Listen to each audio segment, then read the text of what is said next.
And we are live. Welcome to Barstool Units episode 43. I'm Coach Duggs. With me, as always, the venerable Frank the Tank Fleming. Episode 43. Frank, how you doing? I'm doing fine. I'm settling into a new place. I'm starting to put out my bobbleheads. As you can see behind me, I got the big shelf of bobbleheads. That's just a small fraction of the bobbleheads. Yep. That's it. That is a good start to a collection, Frank. Yeah, well, I got bobbleheads here. I got bobbleheads there. I got bobbleheads on the floor that I still have to put up on shelves. I Now, got starting lineups I'm going to put out. I got this one. nice. Yeah, Frank, we'll have to do a Doug's Den of your bobblehead collection. I got this former Met right here, Noah Syndergaard. That's Brooklyn Cyclones bobblehead. As the Mets today said that no, we're gonna pinch those pennies, pinch him tight. We got a billionaire owner, but he's not gonna spend a goddamn dime because he's another fucking Wilpon. the word on the street, and by street I mean Twitter, is that there was like a $1 million or $2 million difference. Yep, it's actually 3 million, but Oh, well. So there was a 3 million. So I guess the Mets offered him a 1 year deal that was 3 million less. yep. And how does that process work? Did he get an offer from the Mets? Did he get a qualifying offer? The qualifying offer is automatically $18 million. Automatically. So that was okay. So he turned that down. Yep. Then he was able to get, access to it. Then he was able to be open to whoever wanted to. Yep. And the Mets are going to get a draft pick that they're not going to sign. So he knew. Okay, so he knew he wanted to look at other offers. Yep. And now could the Mets have come back and said, "Oh, okay, the Angels are offering you this," or could he have still signed with the Mets if he did not accept the qualified offer? Yes. He could have worked out a multi-year deal. Yeah. Okay, that's right, because the qualifying offer is only for 1 year. Yep. Now, has he played the past 2 years? He pitched 2 innings this year. So, are you mad that they didn't re-sign him because you think he's going to be a good? He did a practice. He did a workout. Mm-hmm. Throwing 108 miles per hour. And you actually he had. And he says that they said that he had a psychic says that next year he's going to win 25 games. Like Kumar Rocker. He was working out with Kumar Rocker, who was throwing 107 miles per hour. 25 games sounds like a lot. The Mets are going to sign nobody. They're going to put that money right in their back pocket. Because Sandy Alderson says that the only players he wants is Jared Eichhoff. He says Jared Eichhoff is a gentleman because he has an I Heart Losing tattoo right on his heart. Did Jared Eichhoff accept a qualifying offer? Yep. Actually, they didn't give him a qualifying offer. They offered him an 8-year contract, ironclad, and he's going to be the opener every day with Brad Ausmus as the manager. So what? Brad Ausmus says that a team should give 5 free runs to the other team. And then they shouldn't measure in wins and losses. It should be points because wins and losses are fascist. He says that the win system is what's wrong with this country. Everyone wants to win. We need to be more equitable. And in a society where everyone shakes hands because I'm smart. I went to Ivy League school, so I'm smarter than you, and that's the fucker they're gonna make the manager. Hold on, so they're making this guy is he not the manager already? Not yet, but the rumor is Brad Ausmus is gonna be the manager. Brad Ausmus. Didn't he destroy the Tigers? Yeah, the Tigers went from a contender to a team that's lost 110 games 2 straight years under Ausmus. And he says that people make too big a deal out of winning and losing. when you lose, there should be more of a. It should be a point system where if you hit the ball hard, you should get credit. So what's going? Okay, so Eichhoff turned down the or they did not offer a qualified offer to Eichhoff. No, I think they gave him a multi-year extension. Did they not have to give him the qualifying offer first? No. Qualifying offers are basically only for first-time free agents on players that came up through your system. Gotcha. Which Eichhoff did not. Nope. He's a journeyman who had a couple of good years with the Phillies and still loves the Phillies. In fact, when the Mets both starts against the Phillies, he got shelled. City brother. And then Kevin, well, Torres not that good anyway. Well, Baez wasn't that good anyway. He just doesn't want to face facts that Stevie Cohn lied. He doesn't want to face that fact. What we've talked about it here before. I mean, I don't understand the point of being a billionaire if you're not going to spend a couple $1 million here or there. Yeah, well, look what happened with Kumar Rocker. He's gone, and now he'll become a star elsewhere. Noah Syndergaard's going to win Comeback Player of the Year. He's going to win 14, 15 games. He's going to have an ERA under 2. Jacob deGrom probably will miss next season because the Mets are hoping that his elbow heals in the offseason.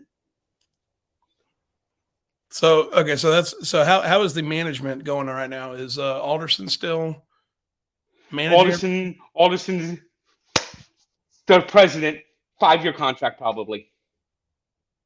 I didn't hear that one. They dropped the contract. They're not looking for a president now. Oh, really? Yep, they stopped looking for a president. It's Alderson. Now they're hiring a general manager who's a former agent. Yeah, this is the guy who, before becoming an agent, worked with the Angels, and the Angels lost 90 games a year. Sound familiar? Yeah, I mean, it doesn't. He couldn't win on the Angels with Mike Trout. He couldn't put a good team around Mike Trout. They haven't made the playoffs with Mike Trout, and that's his fault. Yeah. And this is the guy the Mets are hiring. They strive to be mediocre. They embrace mediocrity. You have a president of baseball operations who you didn't want. You expected them to go out and get somebody else. Was that an issue of they couldn't find anyone, or people they talk to running out of the office screaming no. And so I assume if they were, and it might be a bad thing to assume here, if they were looking to become the president of baseball operations, they would basically be directly in contact. They would be directly responsible to Steve Cohen, the owner. That's the problem. Sandy somehow is wedged in there, and nobody wants to be there with Sandy there. Okay, so that is something. Okay, so then that's something different then. So the job. And Sandy claims he doesn't want to be the president, even though Major League Baseball kind of put him in there to basically keep Stevie Cohen in check.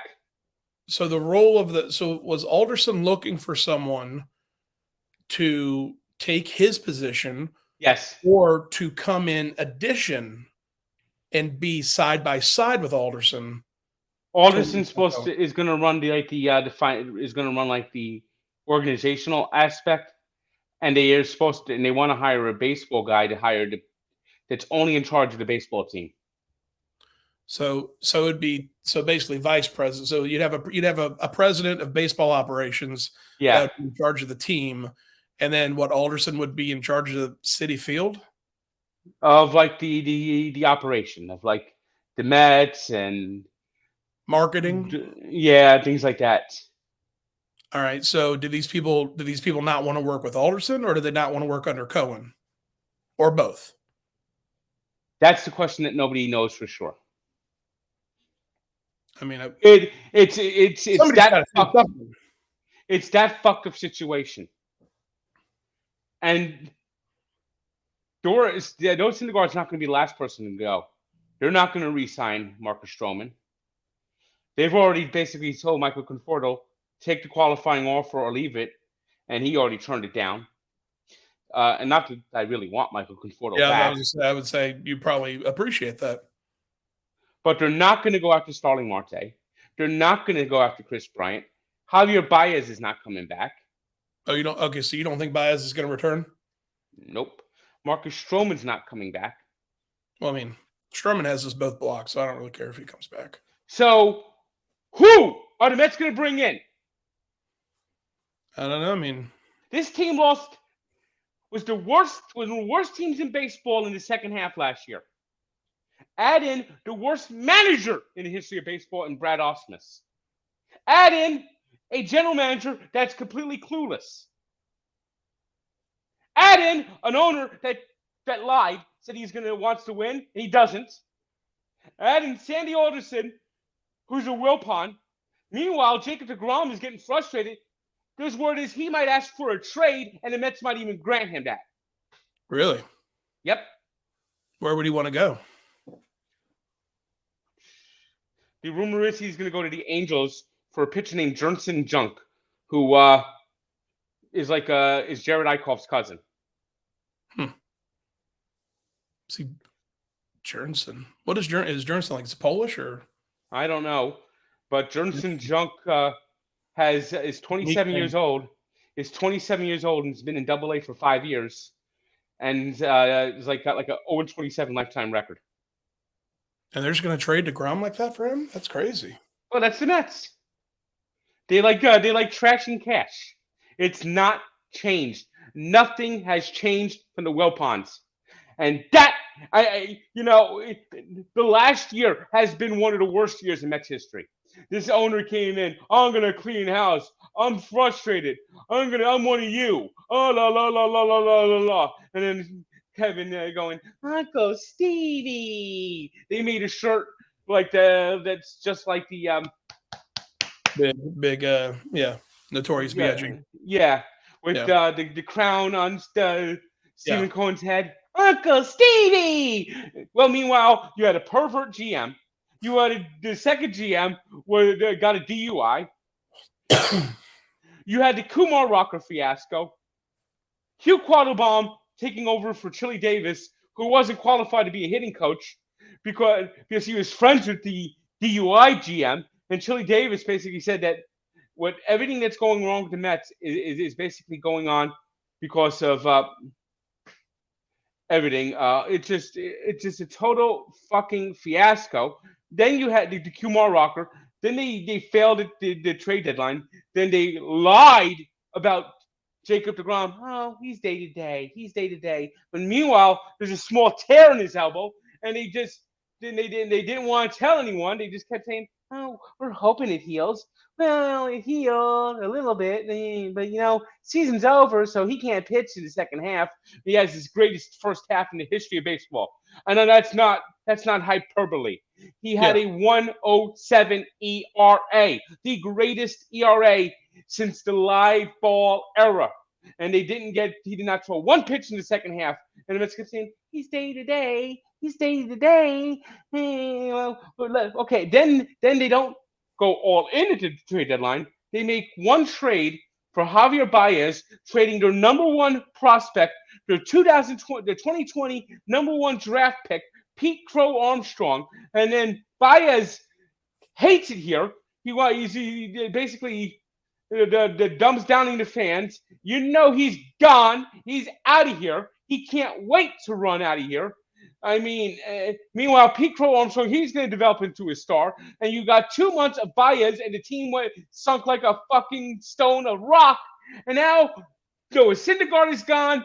You got a month, 6 weeks, where they were chasing their tail. 18 people turned them down. And now they finally got a GM who nobody wants, and people are chuckling and laughing at them. Meanwhile, everyone else is going to leave, and KFC thinks somehow magically they're going to sign all these free agents. They're not. Nobody wants to be here. They see this as a fucking dumpster fire, and they're going to be running for the hills like every fucking other GM did. Yeah, it doesn't look good. And like you said, it's every bad thing. There's a tipping point where, if enough people leave or, one specific person leaves, it just, it raises questions, and those questions, where there's smoke, people think there's fire. And so, And then sometimes and it's now just, they're talking about bringing in Brad Osmus. I yeah, well, told Clem, I told Clem that I would be fair and I would give the new manager to Memorial Day. But mhm. I had a caveat. That caveat was unless it's Brad Osmus. And motherfucker, it's going to be Brad Osmus. Now, was it in case it's anyone like Brad Osmus, or did you specifically name him? I have been worried about Brad. Go back. Someone found a tweet from 2020 when Carlos Beltran got fired. I said, watch now. They're going to hire fucking Brad Osmus, who loves to lose. Now, why did you think they were going to go after him specifically? Because he's the Mets type. He's this guy that just loves to lose. He actually says that if Tony Gwynn came up today, he would never make the majors, and they'd be right for doing so because Tony Gwynn's the wrong type of player. He doesn't like Tony Gwynn type of players. He wants people that only lift and launch. And he says that strikeouts. Too many people worry about strikeouts because if you swing hard and hit a home run, it's worth more. It's worth more than a single. It sounds like you're in an abusive relationship with the Mets. It feels like I'm in an abusive relationship with the Mets. And I this, call this it's battered fan syndrome. this is an honest question. An honest question. How bad would the Mets organization have to get? Like, so you have KF, or you have PFT, on his final straw with the Washington football team. I believe Nate even said something about, what they did with the Sean Taylor and everything. At what point you're a Mets fan? No, that's not in denial. No one is questioning you're a Mets fan. From a mental health standpoint, at what point do you have to say this organization is too much and I I have don't to know. step away? I don't know. I don't know, but I'm really reaching. I don't trust them anymore. I don't trust anything they say. Now, and again, this isn't saying you would stop being a Mets fan, but at what point do you say Cohen is wrong, Cohen is bad, Alderson, Osmus, none of these guys are good, and I can't cheer for this team while they are in positions. I don't know what I just don't know. I'm just really really just aggravated, frustrated, and angry. Right now I'm thinking about next season and when the Mets have nobody on their team, probably on the way.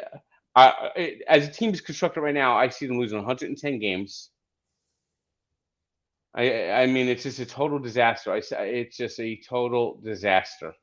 Will you I be buying, mean, will you be buying season tickets? I've already bought my tickets for next year, my Oh, Saturday very good. plan.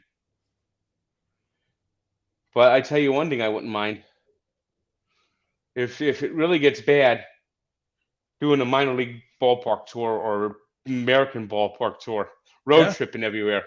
I got the Lex, not the Lex. I got the Hyundai Santa Fe. yeah. No, yeah. I can definitely hop in the Hyundai Santa Fe, and we can take some road trips.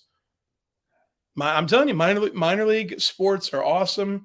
Everybody's just there to have a good time. There's pomp and circumstance, and no matter who wins or loses, you still had a good time. You know, It's none of this stress. if they don't sign anybody, then what the fuck? Trade DeGrom and get a top 5 prospect. Anything less is unacceptable. I thought you said they were going after the Jurgensen guy. Well, that's what the Mets always do. They never make a good trade. I mean, that's so crazy. They would give up DeGrom like that when he had a 107 just to give him away to the Angels for some He random guy. has an he has an opt out after next year. So what, they figure give him away now and get something from it. I guarantee you, a bad offseason, DeGrom will be traded next. You mean a bad offseason next season, after next No, season? no, he'll be gone by the trade deadline. Oh, so before this season. Or you're saying into the season before the trade deadline? Yeah, and it wouldn't even surprise me to see the Mets that he gets so frustrated he has to be traded. Yeah. Well, I mean, like I said, certain guys leave, or Well, enough guys leave, and it but creates a tipping point. yeah. Did you hear what happened to him? He was Yeah, Neymar. pitching with a slight tear in his elbow all season. The Mets gave him an MRI that was an old MRI tube, and he strained his shoulder and his bicep because it was so tight and uncomfortable. Yeah. And it was did he have rapid MRIs now? This one took 3 hours. He was sitting in there because the Mets always have the discount medical center. I mean, you would think Steve Cohen, he knows about investments. You would think he would think of DeGrom as an investment, and Yeah, well, it's just like this team is run just like they were. This is Will Pont on steroids. This is like 3 years of bad things happening in one season. Well, at least with the Wilpons, you knew they didn't have any money, right? Yeah, and then they always spin it. It's not an issue with Cohen. And then they always spin it, and they always lie. Yeah. Well, I have good news, Frank. Yeah. Hockey season. We have hockey season. The Devils are there. They've had some shootouts that have not gone our way, which seems to be par for the course. Yeah. When the Devils win a shootout, it's like Haley's Comet. You won't see another one for a long time. Yeah, and we just had one, I believe, last week. But the Devils they're not looking bad, right? You expected 90 points from the season. You said at 90 points you'd be happy. Are they on pace for 90 points? More or less. All right. No, they're about what I expected them to be. Yeah. I mean, and they have Jack Hughes is going to be out probably until Christmas. That the shoulder. Yeah. Yeah. But they've had some good moments. Dawson Mercer's had a really good start to his career. How is Blackwood with the concussion? I don't know. He didn't play today. It was supposed to. Yeah, with Ottawa. Yeah, but the Senators end up getting COVID. Yeah, that's unfortunate.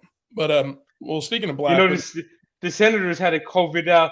That's an organization that's almost as run as poorly as the Mets is the Ottawa Senators. Are they the same team that had the issue last year? Yeah. Yeah. I mean, the Ottawa Senators are always a dumpster fire. Yeah. Well, the hit on a lot of teams had some issues last year. The Dallas Stars season basically fell apart because of COVID. Yeah. They were in the Stanley Cup final in the bubble, and then the next season they had like multiple COVID outbreaks. The Canucks had an outbreak. Who was it? Calgary Flames had one, and the Ottawa Senators, I believe, had one. Well, it's unfortunate that they didn't play today, but Blackwood with the concussion. I mean that seemed like it should have been a penalty. Yeah, well, the guy, the concussion specialist. Mm-hmm. You know how they have when a quarterback gets hit hard? Yeah. In the head?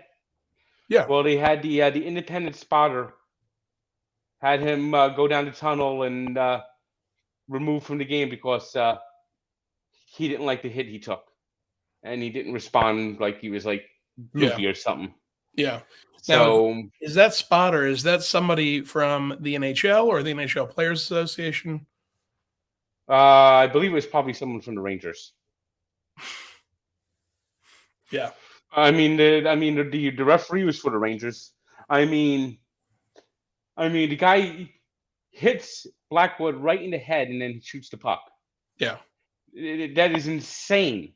that the concussion specialist had him removed from the game, and a penalty wasn't called on that play. Yeah, you would think, oh, he has a concussion.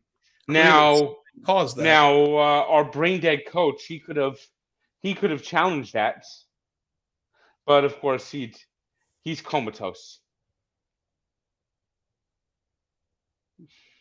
You see, the Devils are doing the opposite of what they should be doing. They have an old coach who's been coaching for 30 years. Mm-hmm. Meanwhile, the entire team. Let me put it this way: Lindy Ruff once took the Buffalo Sabres to the Stanley Cup Finals. He lost the game on the crease play, where Brett Hull had basically the same type of play, goaltender interference, and he scored the game-winning goal in Game 6. Dallas Stars won the Stanley Cup. Most of the Devils players were either in diapers or not even born yet when that play happened in 1999. And how is that play significant to the coach? The Devils should have a young coach. Where was the connection to Lindsay? That Lindy Ruff is basically Captain Caveman coaching the Devils. Okay. Because what the one thing that aggravates me more than anything else on the Devils this year, and PK Subban's actually playing pretty well this year. Yeah, it didn't start out that well, but no, he's had a good month. Of course, the NHL has warned him that he could be suspended for slew footing people, but what did you say? That's the slew footing. Slew footing. Is that tripping, or is that what is slew footing? It's sort of like where you get so close to somebody and you take their legs out. You don't exactly trip them, but you like. I don't know where the term came from, but it's almost like tripping, but players get really badly hurt from slew footing.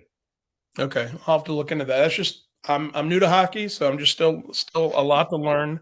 Yeah, he's been given an official warning and 2 fines for excessive slew footing. That, I mean, it sounds like an adult term. I don't slew footing. I don't. So all right, well that's I'll put that in my little dictionary. Slew footing.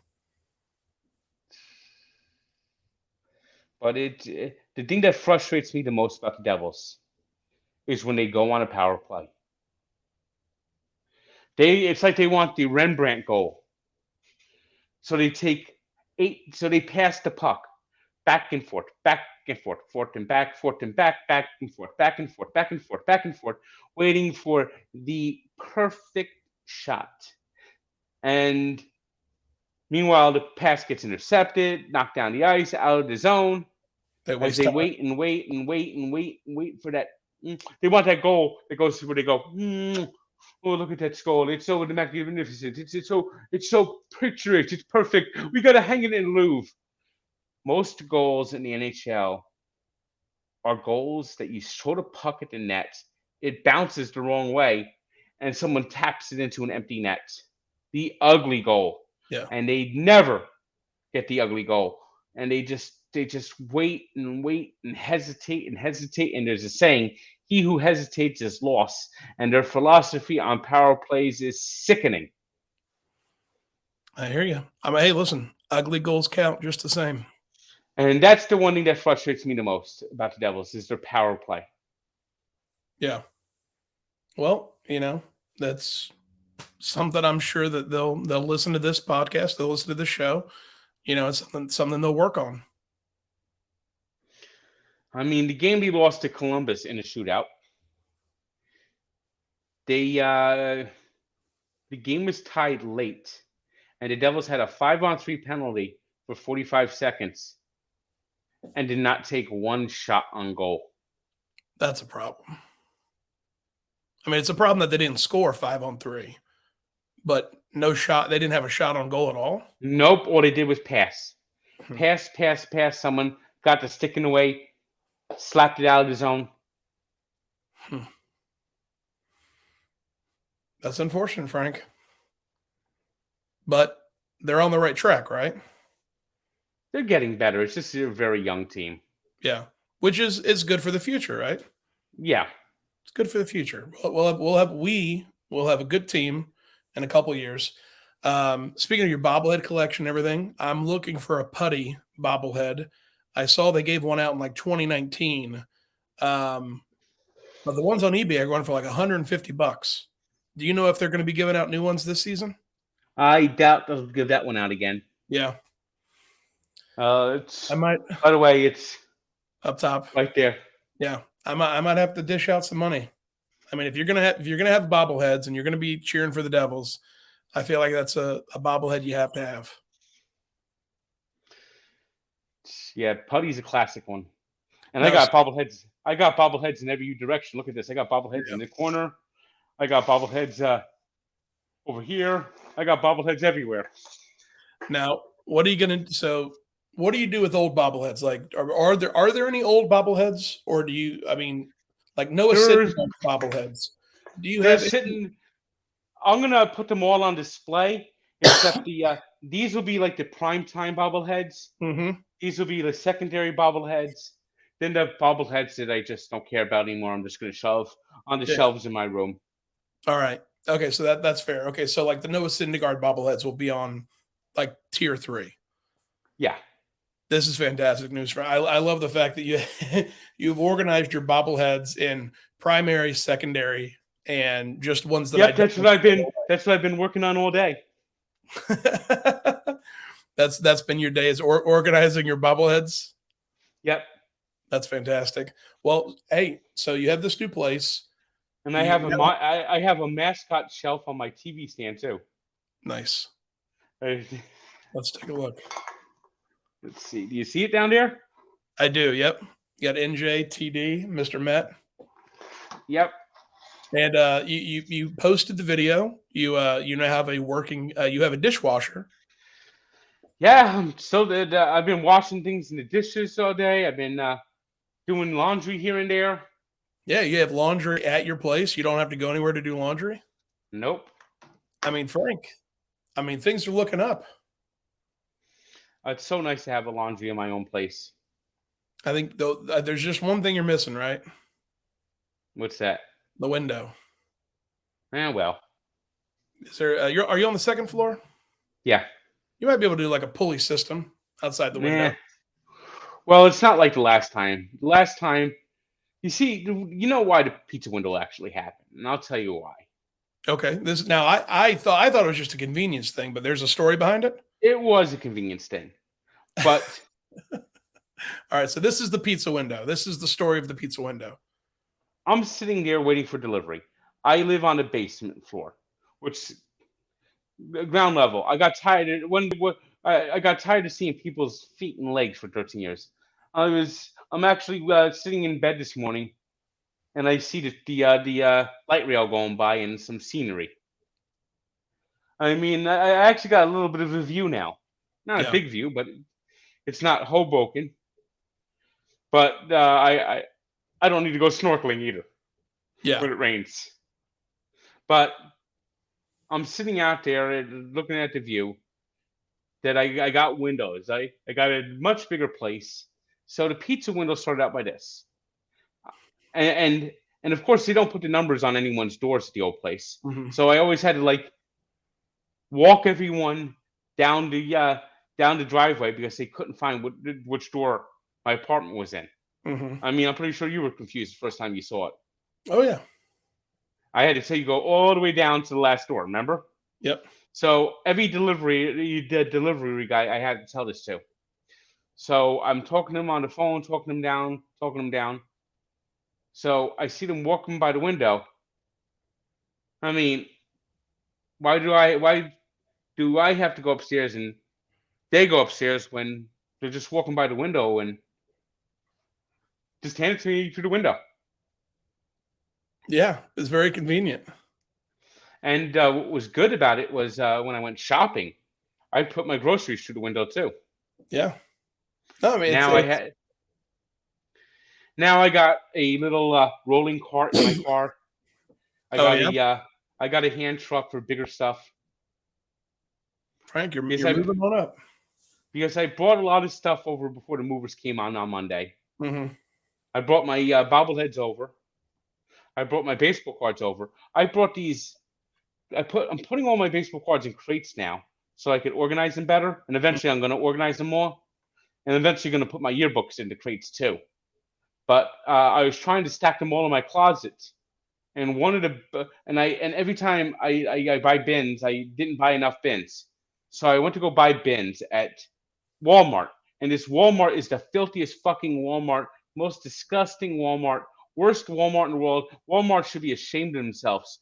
I mean, this Walmart should lose the name Walmart. Let me tell you what. I saw half-eaten food all over the place, and then I got to where the bins are, and the bins, half of them, none of them, none of the lids match the bins that were out there. And to make matters worse, this Walmart doesn't carry one bite pizza. Shame. And I went looking down. I went walking down up and down the frozen section because I wanted to buy a couple of one bite pizzas, but nope, totally fucking worthless.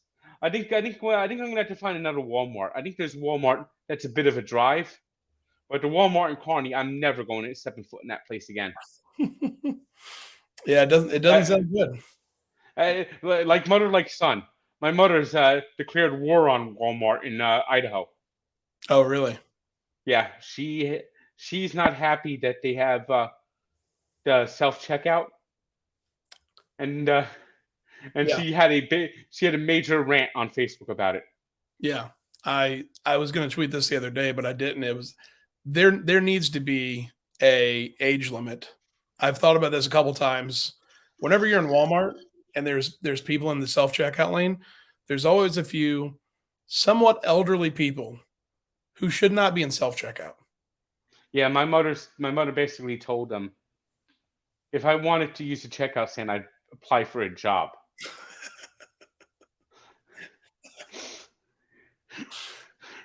She sounds like a very sweet lady. And then she got pissed off that they give her a hard time about accepting checks. Your mom's still writing checks? Yes. And I asked her, why don't you use a debit card? I've used checks for 40 years. Okay, I guess that's fair.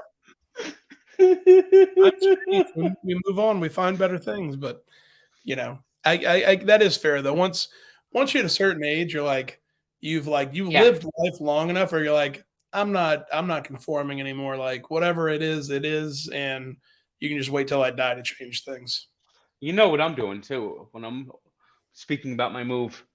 I've been going back and forth, going through everything that I own now that I moved over, and I'm throwing stuff out. I bought a whole new pots and pans because the pots and pans I put through the dishwasher didn't exactly do that well. Yeah, that's I think enough people. I thought enough people commented on it to let you know. Pots and pans are really iffy when you put them in the dishwasher. Well, fuck! It's the first time I ever used a dishwasher. I didn't know that. It's just like when you're using stuff in the microwave. There's stuff that's microwave safe, and there's stuff that's dishwasher safe. Yeah, I put this pan that I've had for. I've been using this pan back when I lived in my parents' place. It's 20 years old. It was dingy. It was filled with grease and gunk. I figured I got a dishwasher. I might give it new life. And it came out and it was rusty. You didn't put a cast iron skillet or a cast iron pan in the dishwasher, did you?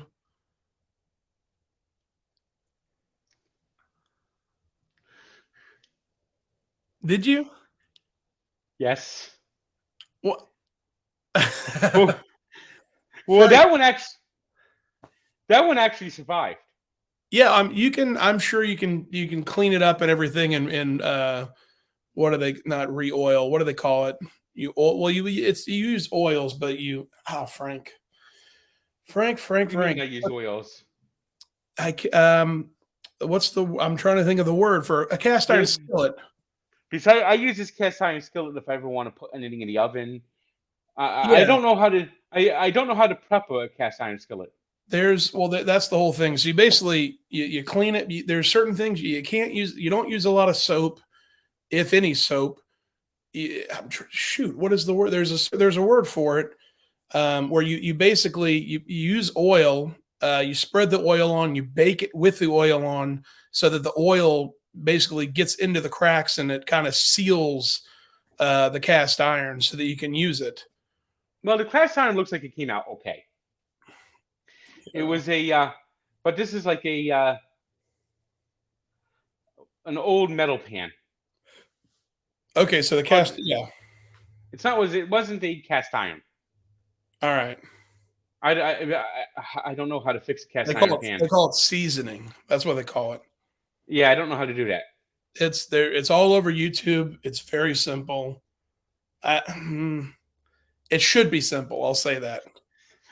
It's simple. I don't know if it's easy. If that makes sense. Well, I'll try to do that eventually. Yeah, it's a simple But I bought. process. But that was the only pan that came out really bad. Yeah. It came out rusty. So I went looking for new pots and pans today. I figured all my cookie sheets are in terrible condition, so I bought 3 new cookie sheets. You're moving up, Frank. Things are looking up. I'm going through the spices and going through my pantry, making sure that everything is not expired. Yeah. Things are looking up, Frank. I mean, not with the Mets, but everything else.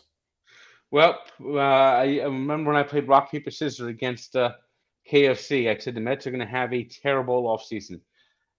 I said that they're going to hire. I said they're going to hire Brad Osmus, and I actually told him that. I told him that Noah Syndergaard's going to leave. Sandy's still going to be president,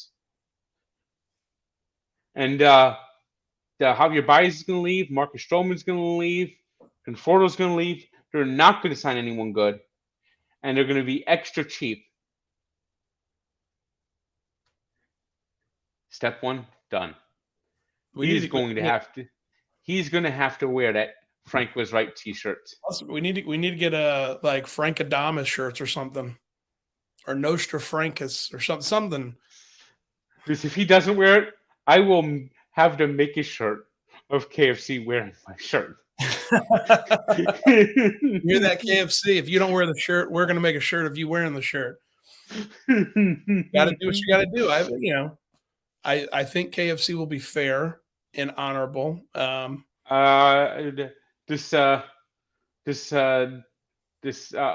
blogger I know, Gracie Marks, she made a meme of Bart Simpson with Kevin's head on it. Yeah, saying Frank was right. Yeah, I saw that. It's a good meme. Well, I mean, the Mets are going to Mets, right? So, but the Devils are looking good. I'm excited. We got in January we're going to be going to Utica and Adirondack, and I'm going to an Iceman game tomorrow night. The Jacksonville Icemen. Nice. Any update on your apartment church? We are basically looking at one of 2 right now, and it's just a matter of whether they'll accept the application. Now, hopefully but soon. I will be in New Jersey by Thanksgiving, whether I have a place or not. Like if I need to get up there and just stay in an extended stay until I have a place and then come back down and grab everything, so be it. But I will be there by the end of Christmas or by the end of November. That sounds great. Yeah. But so we got a lot of stuff planned going to minor league sports. Hopefully the Mets aren't too bad, but we'll still go to some minor league games, even if they are. Yep. If they are good. And major league games too. I would see more stadiums. Of course. Well, we got to finish your hot dog review guide. Yep. The MLB, they said they wanted people to review the hot dogs at every Major League Baseball stadium. I don't think they really did. I think that was a little marketing ploy. And even if they did have somebody do it, I don't know if I would trust those reviews, Frank, because that would be Yep. somebody working for the MLB. I trust your Well, reviews. we had Hall of Fame hot dogs, which is a review that's going to come out in a couple of months. Let's just put it that way. That's going to be an epic one. Yeah, yeah, that was fun, and it was right inside Universal. Yeah, so it wasn't even it was free parking at night, so it wasn't even that was a fun one to go to for sure. And we'll be doing a lot more of those. We'll be traveling. We'll be playing some mini golf. We'll be going to games. Like I said, even especially minor league games. And yeah, got a whole bunch of stuff planned, Frank. Hopefully the teams have as much fun as we do. That's Barstool Units episode 43. Frank, please take us out. Unpacking the boxes, putting up the bobbleheads.